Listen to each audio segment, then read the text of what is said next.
Hey guys, Poke Collector here, and this video is going to be more for beginners collecting or just my input on ways to store your card.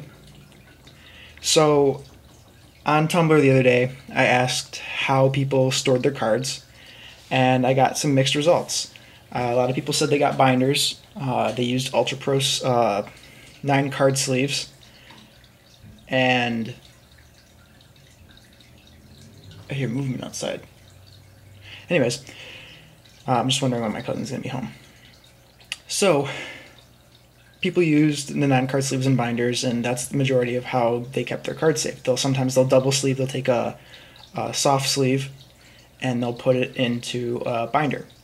Well, what I found over the years is older cards, especially base set. I found if you leave a hollow in a binder, it tends to warp the card where it will actually fold. So it'll take a card and it actually will bend it that way. So what I did is I took the cards out of the binder and I put them in top loaders to prevent them from bending any further. And I also pressed them so that way they would revert back to their original shape. It happens more in the base set that I found. None of my other cards seem to do that. But I'm going to go on some more kind of the pros and cons of each. There's going to be a couple different ones. We're going to go to top loader, to a little bit sturdier, and then to eventually more sturdier. So let's start with binder. Binder is excellent for keeping a mass amount of cards in a small space. If you have, 270 cards, you fit them in a binder pretty nicely, and it'll, take up maybe that amount of space. But if you have 270 cards put in top loaders, I mean, this is only a few, but look at how much space that puts up. And when I'm saying 270 cards, can you imagine 270 top loaders, let alone bigger card holders? So that's one disadvantage, or that's one advantage to binders. I generally keep commons, uncommons, and rares in my binders because you get so many of them from opening packs or trading. And generally that's where I keep my sets. So if I have base set, I keep my base set commons, rares, uncommons in there. Team Rocket, so on and so forth. That's where I keep my sets in. I will sometimes keep reverses in my binder just because I don't treasure them as much as the hollows or the EXs. So the next step up from binders is obviously top loaders. And what I do with top loaders, this is Espeon Prime, is I will put a sleeve, if I can get it out. It's just not liking me right now. Well, anyways, I'll take a soft sleeve. I don't know if you can see the soft sleeve in there, but I'll take a soft sleeve, put the card inside the soft sleeve, so that way the actual hard plastic of the top loader does not scratch the card as it goes in. And it keeps it generally safe. It also makes the card have a very nice appearance. Sometimes top loaders can get scratched, but it doesn't hurt the card. You can kind of bend them. Don't want to bend them too much because they still do bend. You see, you can still get a little bend out of it. So benefits of top loaders are they're cheap. You can generally get a packet of about 35. I go to Myers, I get them for about $2. So you can get about 35 for $2. I don't think that's terribly bad. They're good for storing your cards, especially your rares, anything that's important to you. I mean, something that you want to collect. It keeps it in generally great condition. Another benefit is they mainly keep your card intact, and you don't have to worry too much about if you want to look at the cards. I tend to not like keeping my rare cards in a binder because I sometimes want to look at them. I want to look at the cards that I've gotten, and I want to just admire the art. I don't want to just keep it in a binder and store it. I want to take them out and look at them. So keeping them in a top loader definitely allows me to actually hold the card, even though it's not the actual card, it's the top loader I'm holding. It allows me the freedom to look at the card whenever I want. Also, another thing I do with my sets is I haven't done it for these cards yet, but I've done it for my base set, and I'm organizing them. Is on the back I actually put the card set, and what condition it's in. So that way it helps me keep track of what condition my cards are in, and if I ever go online and I find a card that maybe it's better condition, I can, you know, potentially buy it, because I know that maybe my, it's not true, but maybe my Steelix is in pretty bad condition for my standards. Maybe it's in an excellent condition where there's a bunch of edge wear and maybe there's a small crease in the corner, which there obviously isn't. But I will know that I can go online and find another one because I have, you know, kind of self-graded my card to know where I stand. So that's another benefit. Disadvantage is obviously, where do you keep them? Sometimes I have a box. When I used to play Magic, I have one of those boxes that, you know, a bunch of cards came in, and I store them in there. But it's really hard to find places to store your cards, and you want to be careful that you don't get dust in this little lip right here.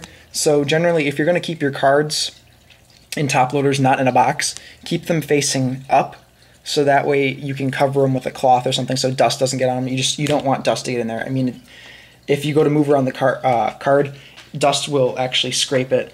And this is what happens with a bunch of other things, not just cards, like cars. If you get dust on there and you scrape, you know, a rag over it, that can actually, you know, strip the paint. So you don't want to do that. So obviously, benefits, cost, and protection. Disadvantages, storage, and it's basically storage. That's the basic disadvantage. Next thing on our list is this. I picked this up from Kmart the other day because I saw it. I haven't seen it anywhere else, but it is a magnetic card holder. And the reason Leafeon Reverse is in here is because I'm just testing it out, how it works on, you know, how it will handle the card.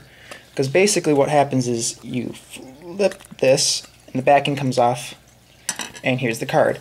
One thing I have noticed is it's generally not made to have sleeves. It is made to just be the actual card itself, which I don't feel safe doing that, because what happens if someone opens it up and it just drops out and it, you know, whatever. But one thing I did notice is the magnetic part will actually bend the sleeve because the sleeve is bigger than the card is intended to be. So far, it has done a pretty great job of protecting the card. I've had it in there ever since I bought this, which is just like a day after I, you know, pulled it. Came with a stand too. This is an Ultra Pro, and it came with a stand, so it's really nice for display.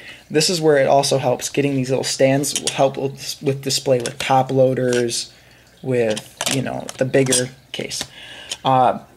Really cool advantage to this one. This one doesn't bend. You can't bend it. It's very hard unless you want to break it. Disadvantage is I don't know how well this magnetic sticks. And also another disadvantage is it is way thicker than a top loader. If you can see the difference. Yeah, it's a lot huge. This is about the size of an iPhone. This is like width-wise. This is way thinner than that. But advantage, doesn't bend. Your card will be safe inside here. And plus you get a little display, so that's pretty cool. I don't like the look of this as much as the top loader, just probably because of all the little, you know, little nicks and everything, and how rigid it is and different shapes. I guess I really like the top loader because it's really simplistic. But this is really cool. I picked it up for about $4. It came with 2 of these and 2 stands. So if that's something that you're interested in. Also, the next thing on the list is a 4-screw. It's really hard to get this whole thing in the frame, it's really large. Like if you were to hold it up against a top loader, it's much taller. Top loader is almost as wide as it is. But the 4-screw, I don't even know what these screws do. It's probably for wall mounting or whatever. But this one is definitely the top way, in my opinion, for a pretty low price to keep your card safe. Is the 4-screw. What you do is basically when you buy it, it'll come with 4 screws, and you literally just put your card in the sleeve and set it in there, which the hassle is getting it straight, and then you screw the screws in, and it will stay safe. I mean, this is the ultimate way to keep your card safe. Disadvantage is it's huge. It really is. I mean, unless you have a lot of space to keep a bunch of these, it's really not practical to have all your rare cards in here. This is probably for the really special ones. That's why my birthday Pikachu Japanese Mint is in here. That's probably the biggest disadvantage. Also, disadvantage between these ones is price, obviously. I mean, these are cheap. This can cost you about $5. Well, it depends where you go. If you go to card shop, sometimes they give you deals. Sometimes you can find them for fairly cheap. But this can run you anywhere from $4 to I don't know how much. I mean, these are more expensive, obviously. I do like how it keeps your card flat. As you can see, it will literally press your card, so you don't have to worry about your card warping or bowing.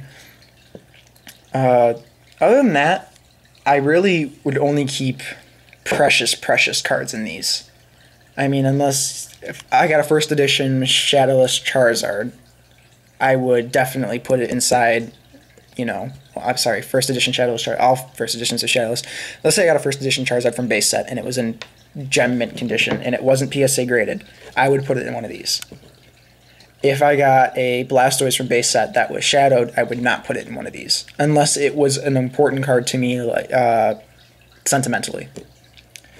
So that's where we have right now, is we have 4 different ways to keep your cards. These are basic, and you probably could get a more in-depth, and one way to definitely keep your cards safe is PSA grade them, or I think it's a BGM or something. There are other different card companies that will actually grade your cards. But that is probably another way to keep your cards extremely safe, and it also tells you the condition of your cards. If you're not into looking for that, and if you just want to keep your cards safe, these 4 ways are probably the best. That the way I do it is my commons, uncommons, rares go in a binder. Hollows and other rares go in top loaders, ones that I like. I don't know how much I'm going to use these, to be honest. I kind of not a big fan of them. And I'm probably going to, get a couple of these for important cards to me. I know this one's obviously going to stay in here. But I think when I complete my Shadowless set, I might put them in these. But, that's pretty much it. So, thanks guys for watching. I hope this helped you. And if you have any questions, feel free to ask. Also comment down below what you want to see next. Like the video. If you don't like the video, I'm sorry. This is more to help people find ways to keep their cards safe. And remember to subscribe. So that's pretty much it. I will see you guys in the next video. Depending on what I decide to do, I might do a collection video. I might do an actual pros and cons to buying online. I think that'll be the next video I do, because I actually got a pretty bad card in the mail today when I ordered it.